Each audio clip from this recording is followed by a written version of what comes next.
కూడా సీట్లు గెలిపించుకోకపోతే రేపు ఏమంటారంటే బీసీలకు టికెట్లు ఇచ్చినా, మైనార్టీలకు టికెట్లు ఇచ్చినా, ఎస్సీలకి టికెట్లు ఇచ్చినా వాళ్ళు గెలవరు. కాబట్టి జగన్మోహన్ రెడ్డి గారు చేసిన కార్యక్రమం ఫెయిల్ అంటారు. కాబట్టి ఈ రోజు జగన్మోహన్ రెడ్డి గారు ఆయన చేస్తున్న ప్రయత్నం ప్రతి బీసీ కానీ, ఎస్సీ ఎస్టీ కానీ, మైనార్టీకి తలెత్తుకొని ఉండాలి, వాళ్ళకి రాజ్యాధికారం ఉండాలి, వాళ్ళకి గౌరవం ఉండాలి. ఈ రాష్ట్రంలో ఆయన చేస్తున్న ఇది మీ అందరూ కూడా ఆ యజ్ఞానికి తోడుగా ఉండాలని చెప్పి మీ అందరికీ కూడా తెలియజేస్తున్నాను సోదరులారా.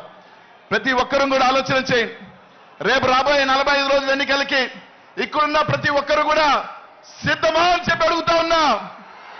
అందరూ కూడా ఒక్కసారి ఈ సభల నుంచి జగన్ అనే నామస్మరణం ఆపకుండా ఉండాలి. ఈ రాష్ట్రం అంతా మారు మోగాలి. మీ అందరికీ ఎవరు తెలుసా? జై జగన్, జై జగన్, జై జగన్. మారు ఆపొద్దు. లై లై జై